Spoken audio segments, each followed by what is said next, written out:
Market లో invest చేసి మీ డబ్బులు డబుల్ చేసుకోవాలనుకుంటున్నారా? సుందరరామిరెడ్డి గారి లైవ్ సెమినార్ కి అటెండ్ అవ్వండి. నమస్తే రమగారు. నమస్తే జయ. రమగారు, మనకి ఈ ఆదివారం గ్రహణం వచ్చింది. గ్రహణం మరుసటి రోజే దసరా మొదలవుతోంది, నవరాత్రులు. సో గ్రహణ నియమాలు మనం పాటిస్తూ ఉంటాం. మరి మరుసటి రోజే దసరా రావటంతో ప్రత్యేకమైన నియమాలు ఏమన్నా ఉంటాయా? ఎందుకంటే అన్ని శుభ్రం చేసుకోవటం ఇలాంటి నియమాలు మనం ఫాలో అవుతాం కదా. మరి మరుసటి రోజు పరిస్థితి ఏంటి? ఏం చేయాలి? మామూలుగా సూర్యగ్రహణం చంద్రగ్రహణం అనగానే మనకు ఖచ్చితంగా సూతకం ఉంటుంది. గ్రహణ సూతకం అంటాం. పట్టు స్నానం, విడుపు స్నానం చేస్తాం. ఇది సాధారణంగా జరిగేది. కిందటి 15 రోజుల నాడు వచ్చిన చంద్రగ్రహణానికి మనం కొంత పాటించాం. అయితే ఈసారి వచ్చిన సూర్యగ్రహణము పాక్షిక సూర్యగ్రహణం.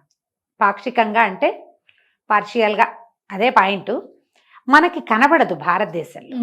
కనిపించని వేరే ఏదో దేశాల్లో కనిపించేది, అది కూడా అర్ధరాత్రి పూట జరిగేదానికి మనకి సూతకం లేదు.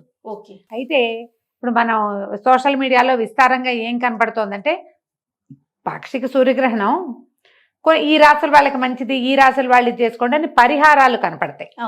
ఈ కనపడుతూ ఉండటంతో ఈ సూర్యగ్రహణం మన నెత్తి మీద నిజంగానే ఉందని, తెల్లవారి పండగ కాబట్టి ఈ ఇల్లు వాకిలి శుభ్రాలు ఎలాగని ఇవన్నీ ఆలోచిస్తారు. సాధారణంగా గ్రహణం అంటే ఆకాశంలో మండలాల్లో పై ఎత్తున జరిగేది.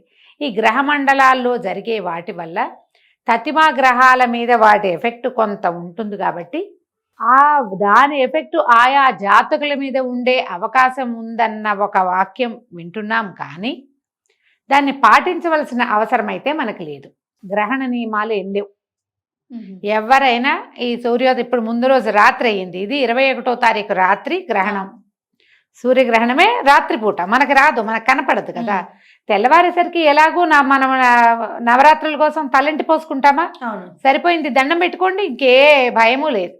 ఒకవేళ మీ గ్రహాలకి ఏమిటో ఇబ్బంది ఉందని మీ సొంత గురువు గారు, సోషల్ మీడియా గురువు కాదని చాలాసార్లు చెప్పుకున్నాం మనం, మీ గురువు గారే ఎవరైనా మీకు బోధిస్తే మీకేమున్నాయో అవి చేసుకోండి అంతే. ఇంకంతకంటే ఏం లేదు. మామూలుగా మనం రోజువారీ ఇల్లు తడిబెట్ట పెట్టుకునే పద్ధతులు వచ్చేసినాయి కదా అన్ని చోట్ల. తర్వాత పండగ కాకపోయినా ప్రతిరోజు వాకిలు తుడిచి ముగ్గేసుకుంటారా, వాకిలు ఉడుస్తారు, కాస్త నీళ్లు చల్లటమో, బట్ట పెట్టి తుడవటమో, ఓ చెంబెట్టి నీళ్ళు పోసి తోసేసేయటమో మోరీలోకి, ఓ ముగ్గేస్తారు. వాకిలు గడిగేసాము, తలంటి పోసేసుకున్నాము. మీకు భయము, అనుమానం, మేడ మీద 4 దర్భాలు పడేయండి, అంతకంటే ఏం చేయక్కర్లా. పొద్దున మామూలుగా మనం నవరాత్రులకి ఏమి ఏర్పాట్లలో ఉన్నామో అవన్నీ మనం ఎలాగో దేవుడిని పులికా పెట్టేసుకున్నాం. కొంతమంది అమావాస్య రోజు పొద్దునే చేసుకుని ఉంటుంటారు. అమావాస్య నాటి రాత్రే కదా సూర్యగ్రహణం ఉంది. అమావాస్య రోజు పొద్దునే పూర్తి చేసుకుంటారు. ఎవరిళ్లలో పితృకార్యాలు ఉన్నాయో వాళ్ళు ఒక రోజు ముందు చేసుకుని ఉంటుంటారు. అంతే కదా, ఒక రోజు ముందే చేసుకుంటాము. ఇది ఆల్రెడీ శుభ్రాలు అయిపోయినాయి, కొత్తగా మీరు చేయవలసింది ఏమీ లేదు. దేవుళ్ళు పులికాపులు పెట్టుకోవటాలు అవన్నీ చేసేసాం కదా మనం, ఒక రోజు ముందే చేస్తాం.